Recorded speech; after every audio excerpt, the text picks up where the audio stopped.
I grew up in Africa and always believed that crocodiles and people don't mix. I thought crocs to be cold, instinctive creatures. But now I believe that this image is far from the truth.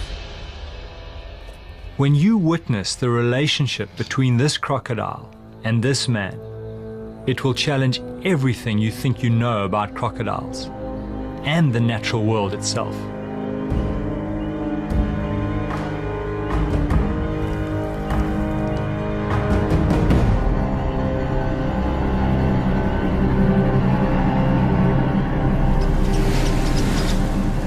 My journey of belief starts here in southern Africa, on a boat in the Okavango Delta. My name is Roger Horrocks, and I was one of the first people to dive underwater with Nile crocodiles. Our expedition led us into a cave system we called the Dragon's Lair.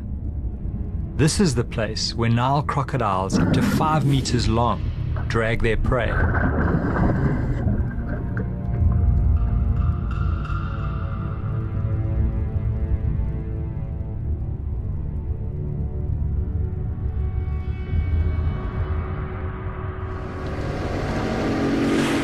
Our guide was veteran riverman Greg Thompson. The scary thing with crocodiles is they're one of the only animals that consider people as food. Underwater, we had an experience that challenged all that. We had an encounter with an animal that was just unlike anything we had experienced before. It allowed us to be so close. Why was this animal not showing any aggression? Why did it allow us to be with it for hours?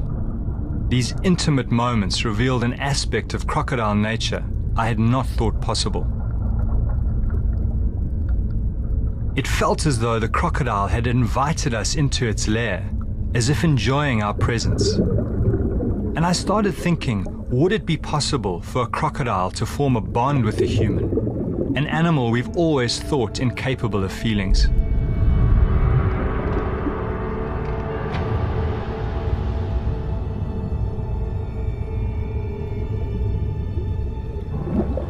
The thinking on crocodiles is that they're not capable of emotions such as love and affection and loyalty, etc. They have an ancient brain. So generally scientists would say that, they're basically motivated purely by survival and by food or protection.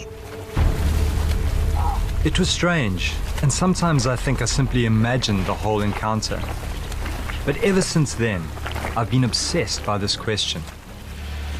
Can a croc understand and share the feelings of a human? In my search for an answer, I stumbled across what seemed an unbelievable story about a 1,000-pound crocodile who is supposed to live in harmony with a man. This man and this crocodile are said to live in Costa Rica. I had to investigate. Coming to Costa Rica, there's just this real sense of almost going back in time into a kind of prehistoric world. It has massive amounts of tropical rainforest, and it's bordered by 2 oceans. It is also the perfect home for the American crocodile. Some say American crocs are a less aggressive species than Nile crocs. It's true the statistics show far fewer attacks than Niles, but like all crocodiles, they are supreme hunters.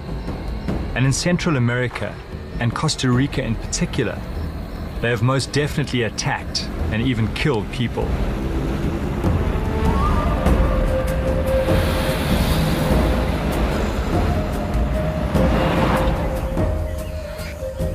My introduction to American crocodiles starts here, at the Tarcolos River.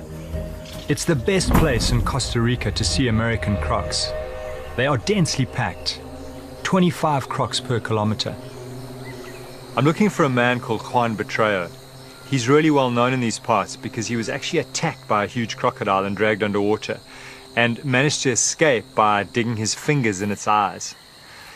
And strangely, for a man who's had this near-death experience with a crocodile, instead of that driving him away, it's actually drawn him to these animals, and he's doing something quite remarkable. Juan is now calling a big aggressive crocodile called Tyson.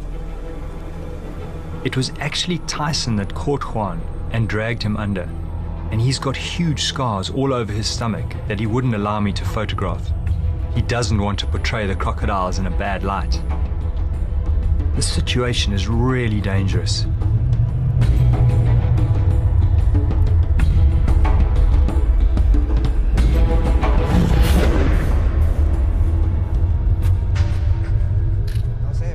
Conocer a la gente que pues todos los cocodrilos no son tan agresivos como a veces parecen.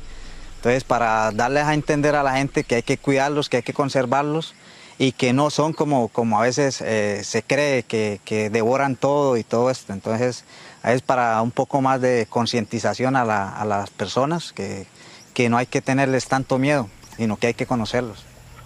Watching this, it is very clear that these animals are capable of learning. There's an intelligence here. And what I found even more remarkable is that they are wild animals. In other words, they're living in a wild river. They're not dependent, and yet he had the sort of the sense to actually reach down and touch its nose. I mean, how had he found the courage to take the physical intimacy so far?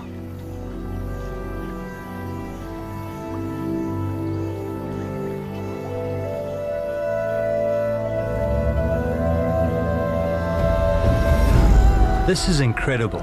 It clearly says something about the possible relationship between crocs and people. At the very least, challenges the perception of the instinctive attacking croc. But I'm not forgetting that Juan has been dragged under and bitten.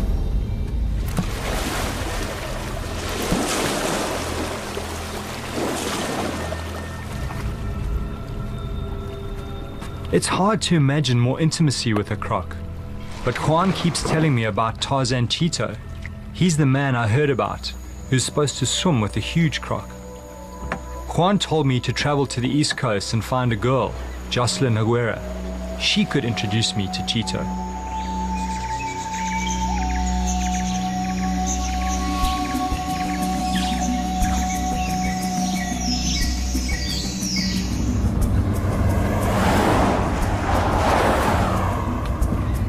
I caught a taxi across the width of Costa Rica to the town of Siquirres, where I managed to track down Jocelyn Aguero. She'd been attacked by a crocodile and saved out of its jaws by Cheeto. Luego cuando yo ya sentí que ya yo no aguantaba más, entonces yo dije que sea la mano de Dios. Y después me sacó, Cheeto estaba ahí pescando. Y él me sacó, se dio un bombazo y seguramente al sentir que...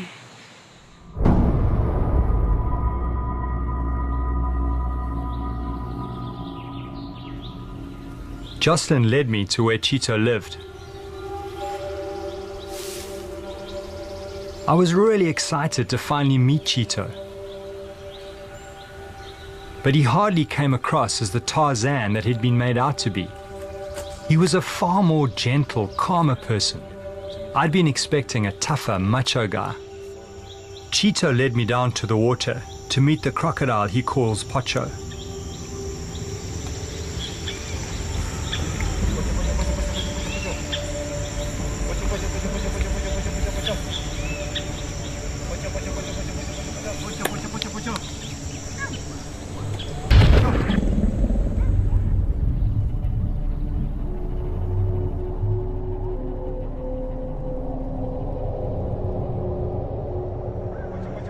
I felt a bit nervous, but I could immediately sense that Cheeto was not afraid.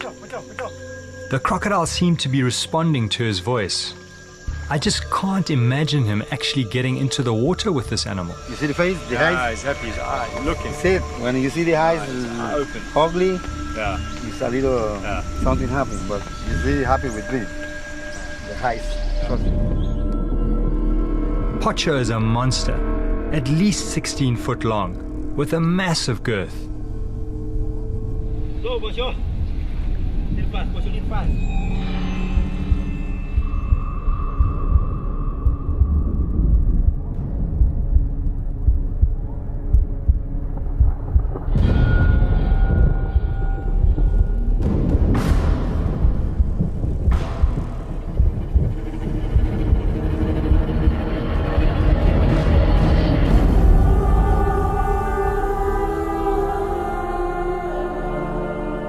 How had Chito penetrated the forbidden boundary and joined a giant crocodile in the water? It seemed impossible, but here it was in front of me.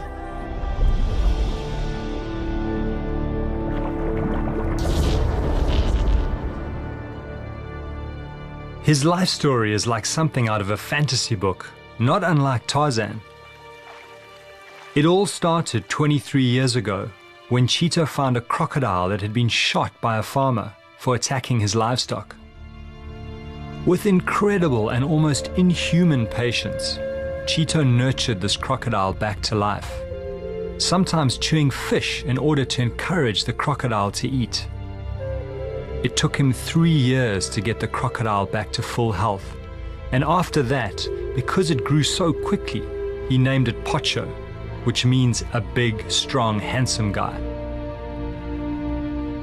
He claimed that during this period of care and recuperation, a really strong bond started to develop between the two of them, something which my research had told me was highly unlikely.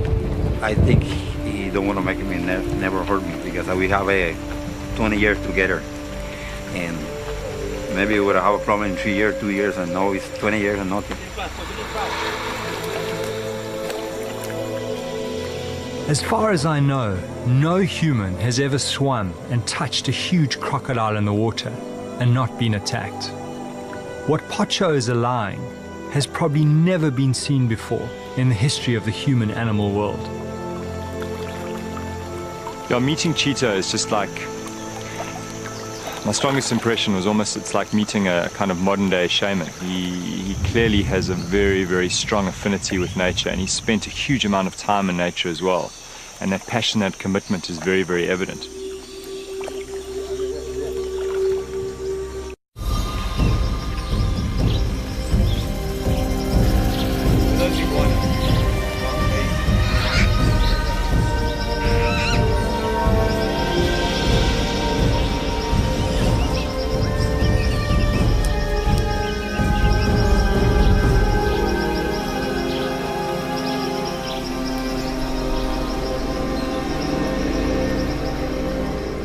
As a child, Chito used to find injured wild animals and nurture them and release them back into the wild.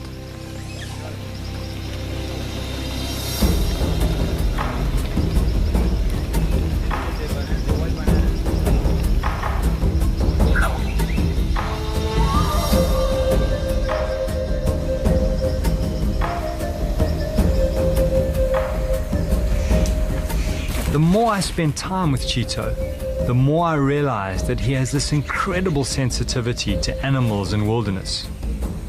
Could it be that the sensitivity gives him the edge? Is it this that gives him the ability to interact with Pocho? I'm really hoping that I can tap into this and develop this understanding in myself, get a better understanding of this mystery.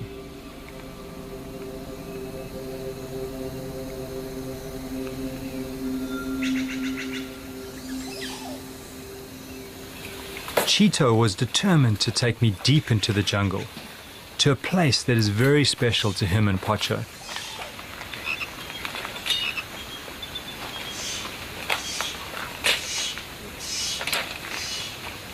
Okay, when Pocho come here, you see the same like a hole. The incredible thing is that once Pocho actually regained his bulk and he started recovering, word got out that Chito had this animal, and of course he didn't have a license for it, so the police came to try and take it away from him, and he brought it to this area. There's a beautiful little pond over there which is very hidden, and basically when the police did come, he would come and stay here and he'd live inside here, so he could be very close to Pocho, and then applied for papers, and then once he got the papers he then felt safe to take Pocho back. My first wife, she left me because I spent so many hours here, so many days with Poncho, so she thinks I'm crazy. How I want to be so many days with animals, and that skinny animal. What the hell are you doing with that skinny animal, she say. And I'm here to save Pocho, because somebody want to take Pocho, so I have to bring him here and spend my time here. So my first wife don't like it. She say I'm crazy, so she go. There was a lot of bats. And this was like my Cheeto lived in this tree for weeks on end, putting up with the bats and the mosquitoes. And this is where he really lived up to his nickname of Tarzan Cheeto. my gun. My machete only. I like my wife and I love her. But I think I can't get another poncho. But I can get another wife. But I can't get another poncho. Because it's one in a million. And that was like a God give me a bless with poncho. Now Cheeto's happily married to his second wife, and they have a young daughter called Shakira. No, nunca, porque Pocho es como un hijo para nosotros y uno nunca se sentiría celoso de un hijo hacia un padre. Son cariños diferentes.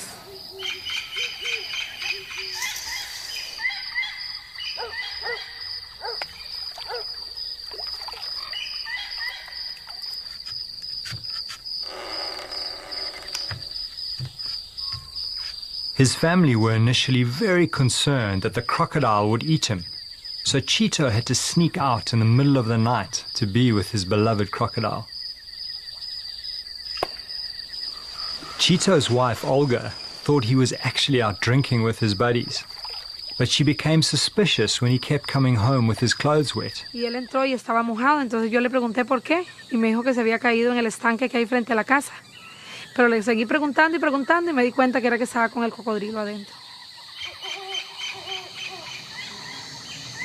Yo me entrego totalmente a Pocho, el sentimiento mío. I give myself totally to Pocho. The feeling I have is like when I go to sleep. I feel very calm. When the night comes, I feel at peace in the natural world with Pocho. Full moon is the height of our coming together. It's when crocodiles are most alert because all the other animals are very active. It's the hunting time. His worst time is when it thunders. He gets out of the water. I think he knows the lightning is dangerous.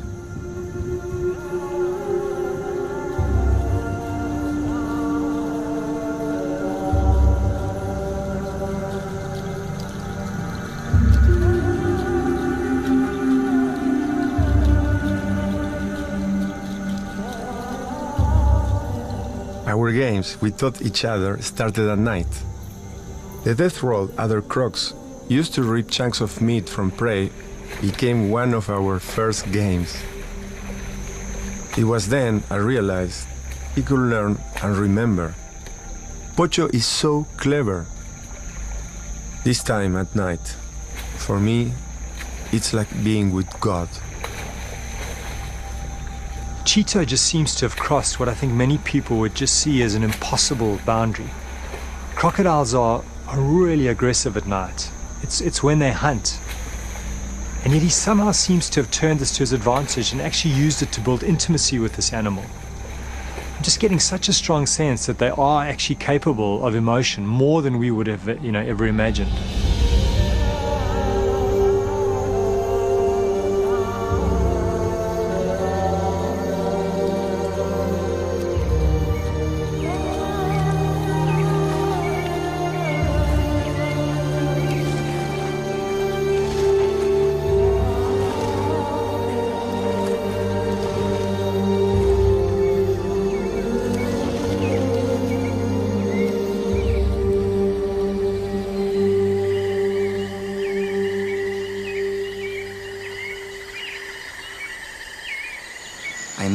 I feel like an animal, so they feel me like a brother, like something.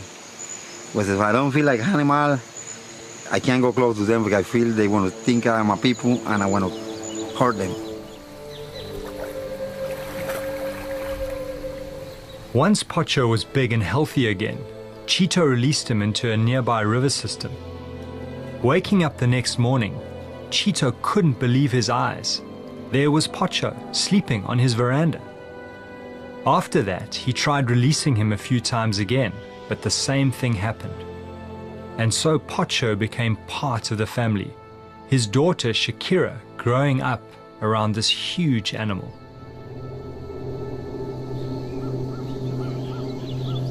A mí me gustaría ir a la laguna y jugar con Pocho, pero mis papás no me dejan.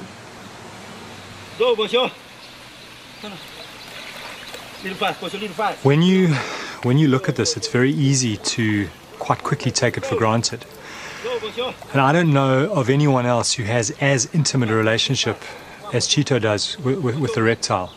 But in the research that I've done, there have been people who've had relationships with reptiles for, up to 10 years, and everything's fine, and all of a sudden they get eaten. And I think you've just got to realize that every time he gets into the water, he's running a significant risk. Relax, man, relax. Sleep a little bit. Relax, enjoy. Cuando yo estoy hablando con la gente, when I'm alone with Pocho, I feel like an animal. I feel crocodile. Often I think back to his injury, how we had to heal it. I feel completely connected to Pocho. I am part of the nature of this animal. Every animal needs stimulation. I gave him food when he was dying, but he needed more. He needed my love. In the beginning, I wasn't sure of how close I could get. It took me a while to understand the signs he now gives me. I slowly started to touch him, and he never tried to bite me. Once he recovered his strength, I was expecting him to go back to the wild. He was free to go, but he decided to stay. That's when the trust grew stronger, and I began to move closer to him. Sometimes he will go for me with his mouth open, but just before he bit me, he will stop and close his mouth. I tried to hold him when he began to swim, so that he will respect my strength. At first, I was scared when he got crazy and threw me off. Then I learned to read his moves. So much of his feelings is in his eyes. When Pocho is anxious, you can see a lot of blinking in his eyes. His eyes says plenty. When he's happy, his eyes are normal. I can tell this because I look at his eyes every day.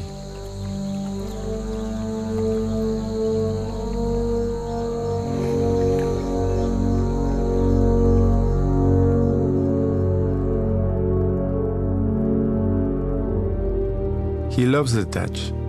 He loves me. He also watches my eyes. I communicate through my eyes that I don't want to hurt him. Pocho no me ve a mí hace rato, entonces yo vengo y tal vez vine de San José. Cuando vine con ellos, vengo y me siento con él ahí. Y al rato me descanso un rato ahí. El calor de él, yo me siento tranquilo y me acuesto ahí me ruleo un rato con él.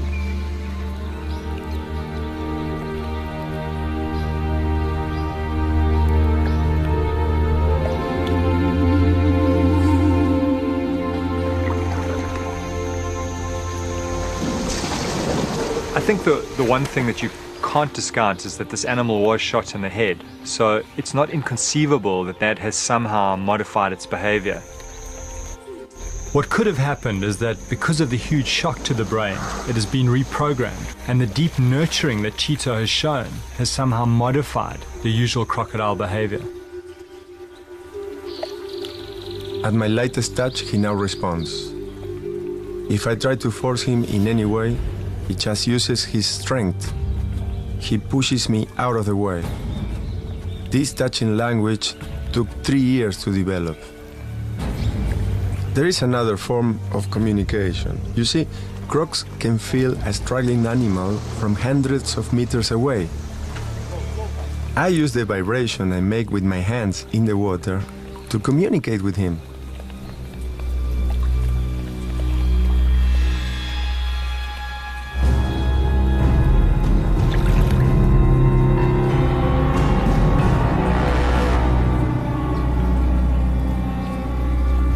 Now he comes to me. He loves the touch. But he also likes to touch me with his body. Very gently when he's happy and with strength when he's agitated.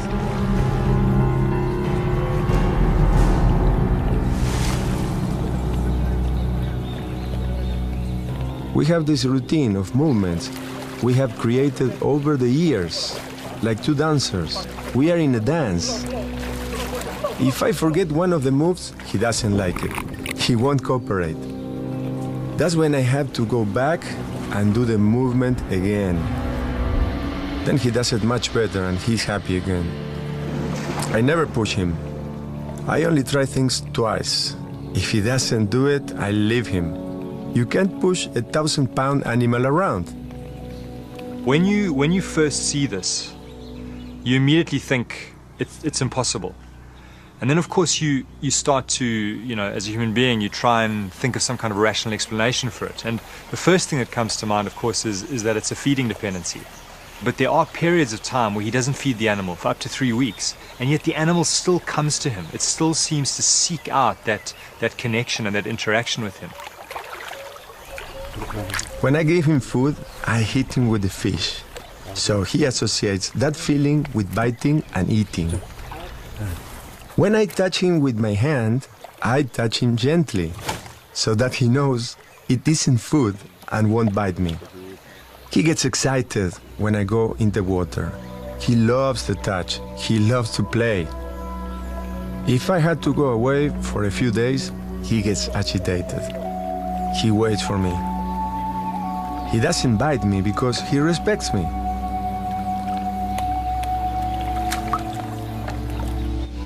I've been completely seduced by what I think is the true nature of this relationship. But I was about to experience a completely different side to the story.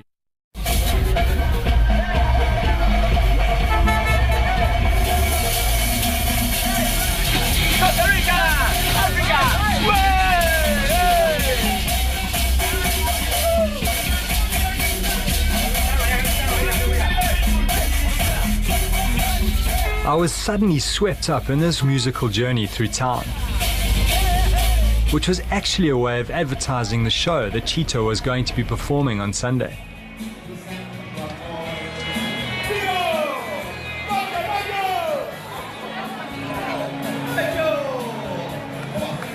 The day I feel afraid, no more show. As I watched all these people arrive and a circus-like mood starting to develop, I just felt really uncomfortable on so many levels. There was all this money changing hands, and that leads you to question the motive. It always does. Is he looking after this animal because he loves the animal, or is he just looking to make money?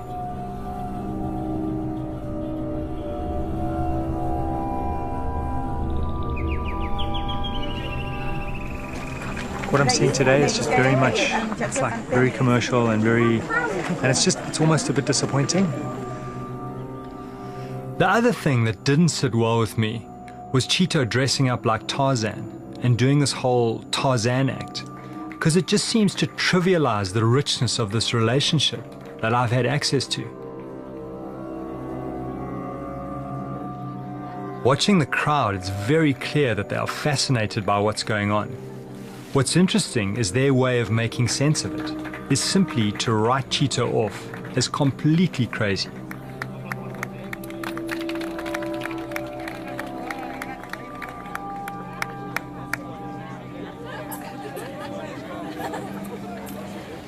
I thought, I can't believe this. And it's unbelievable. I mean, I would never do that.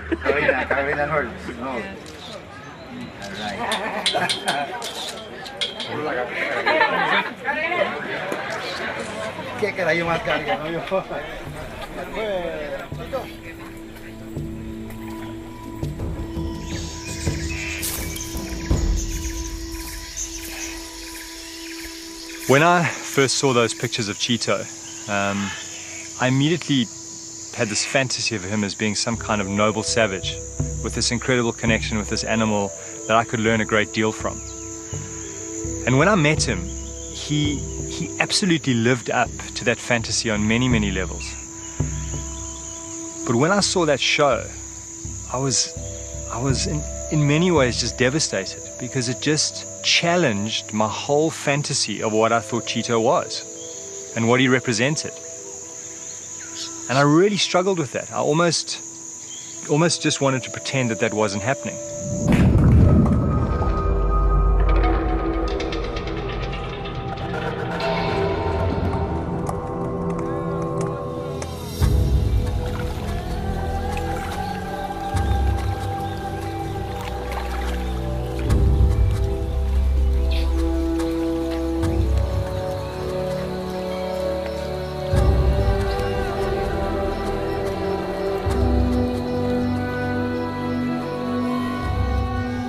And now I'm starting to wonder if Pocho would relate to all people like he does to Cheeto. And there's only one way to find out. So Cheeto, you sure that I can get in and start to get close? Yes, we work a little bit this morning and the crocodile kind of feel you already. Okay. So don't afraid. Okay. Trust me, okay, and trust the crocodile. Okay. When I say, you stop a little bit. So don't run away. Yeah. Because if you run away, the guy will think you're afraid and he want to follow you. Okay. So you feel strong and looking face every time. Okay. And a very nice smile.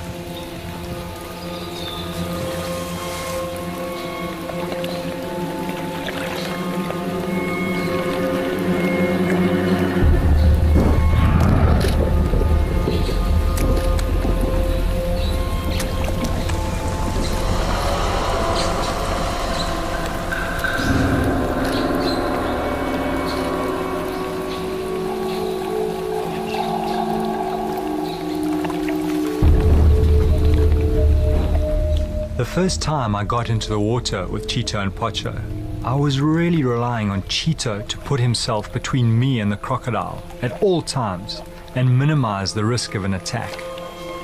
The only other person that got into the water with them had his ribs broken when the animal just lashed out with its tail.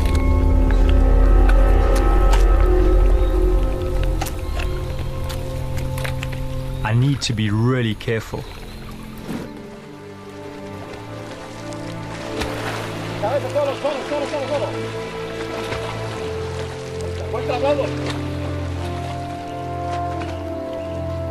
I'm starting to get a richer picture of the language of the crocodile. When they move their eyes rapidly and they arch their backs, it generally means they're feeling very aggressive or threatened. They're also incredibly sensitive to any form of sound or vibration, and they can pick that up over very large distances. So I need to be very conscious of what I'm doing when I'm in the water. Cheetah also seems to think that they're incredibly sensitive to smell, and they build up associations with various things in the environment through smell, through pheromones. But it got quite hairy at times where I could sense that crocodile wanting to come in, and I just had to trust his ability to kind of read and manage the situation.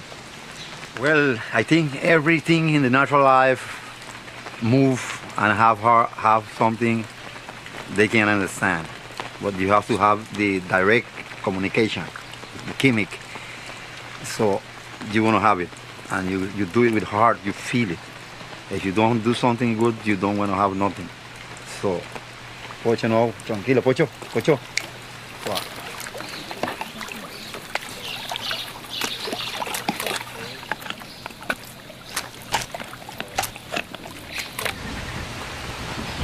Tomorrow I've decided to put the camera down and get into the water with the animal without Cheeto creating a barrier between me and that animal. I've learned the easy things. I've learned the cues, the arching of the back, the rapid eye movement, the things that you can learn from distant observation. But the critical thing that I need to put into practice and experience is actually trying to influence that animal through my own mental state. And the only way to do that is to actually get in the water and get close to the animal. Yeah. So, Cheeto, can the crocodile feel your emotion? I mean, is that important? Very important. That's the way you feel it. The way it's checking you. Okay. They can feel. Okay. Very special guy. The rain is not so good, but this guy good. Okay. Yeah. So you only trust me. Yeah. Feel. I trust you.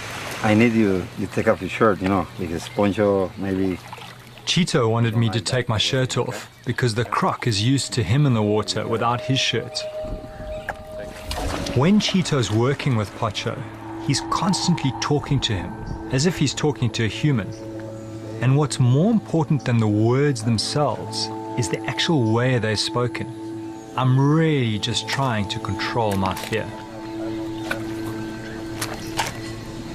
Yeah, I think the risks, I mean, we weighed up the risks, and the risks are fine.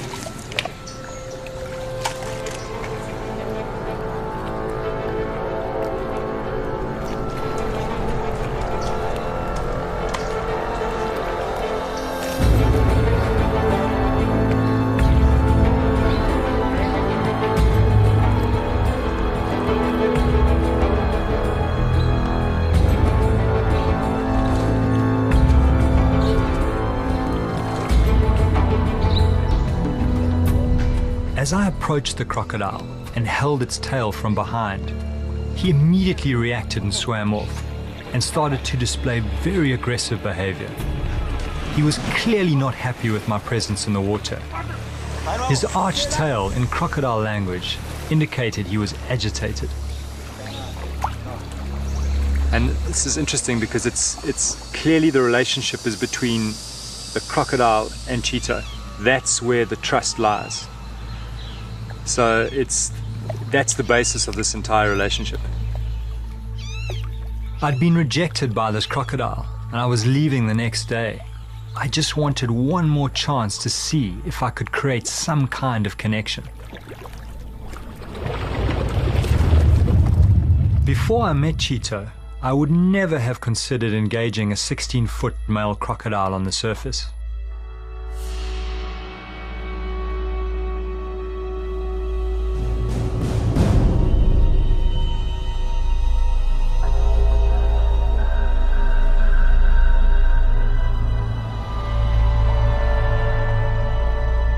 As that animal approaches me, I'm constantly running through my mind what Cheeto has taught me.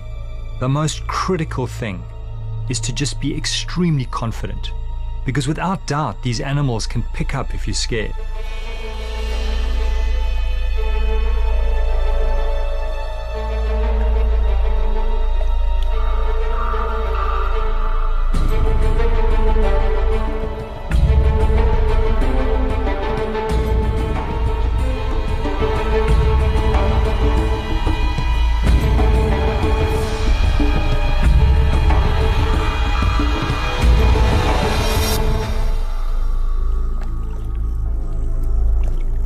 As Pocho disengaged and swam past, I reached out and touched the dragon.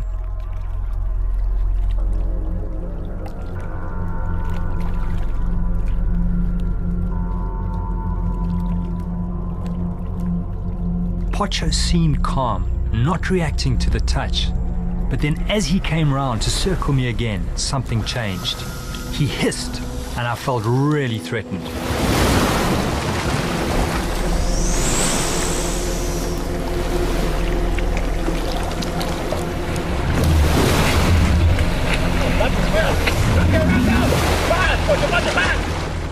You feel vulnerable. I mean, those teeth coming towards you, it's pretty, it's pretty scary. But in my mind, I already had a positive outcome.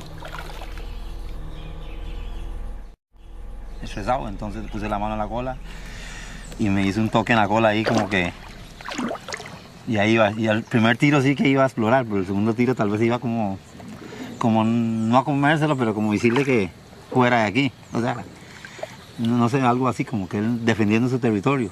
Pero ya el segundo tiro sí venía, o sea, no lo vi que venía, desde que venía allá ya venía como muy más loco, ¿entiende?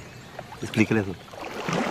It's very clear to me that Cheeto and Pocho have a lifelong bond, and for me to form any kind of connection with this animal would take years of hard work. Being in the water with this animal made me realize just how reliant Pocho is on Cheeto. And the problem is that Pocho could easily live to be over 100 years old. So what would happen to the crocodile when Cheeto dies? The plan is that when Shakira gets to 18, she will start to learn the crocodile language. and slowly take over the care of Pocho. Porque él es parte de mi familia y yo siempre he estado con él y yo lo quiero mucho y lo voy a cuidar cuando esté grande y lo quiero mucho, mucho, mucho. Por mucho tiempo lo voy a cuidar mucho, mucho.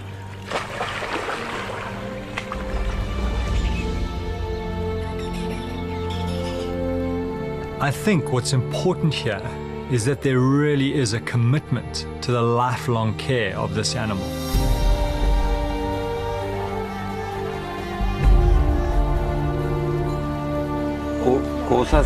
Cosas que ha hecho, que yo comparto mucho con él. I have shared a great deal with Pocho when we are alone.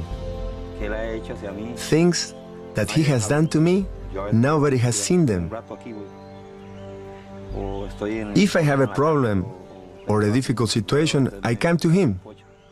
I speak to him. I feel that he understands me and he answers me back, like saying, "Be patient.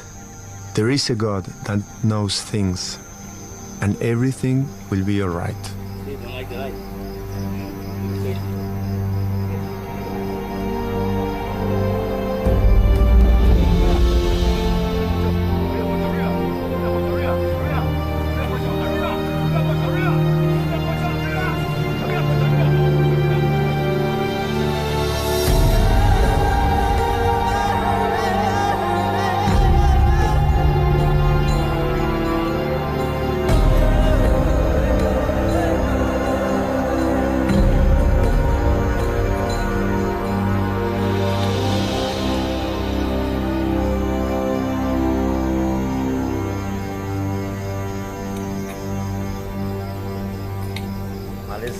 Las relaciones con animales es muy importante para todo el mundo, que ellos puedan. The relationship with animals is very important for all the world. People don't understand, but people like you who are close to nature get it fast. Other people think I'm crazy, and this is why it's so important for you to be here, because that way you can tell the world about my relationship and what it means for me as a human to have this friendship with Pocho.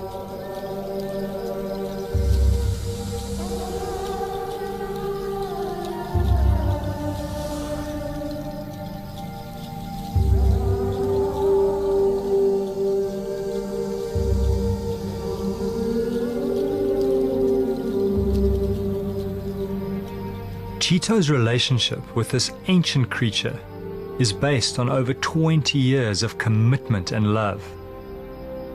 Chito has taught me that humans have the potential to form deep bonds with crocodiles. This changes my whole perception of what I once believed to be a cold, instinctive animal.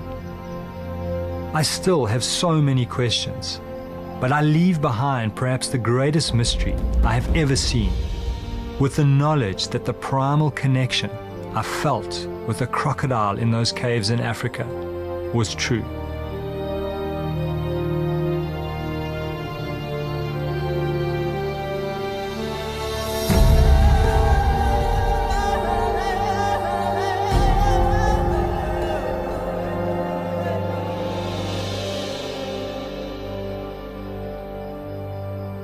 And that's where I thought the story ended. Then a few months later, I heard tragic news from Costa Rica. Pocho the crocodile had suddenly died of natural causes, leaving Chito and family distraught. And I wondered in my sadness if the world would ever see a man and a crocodile in love again.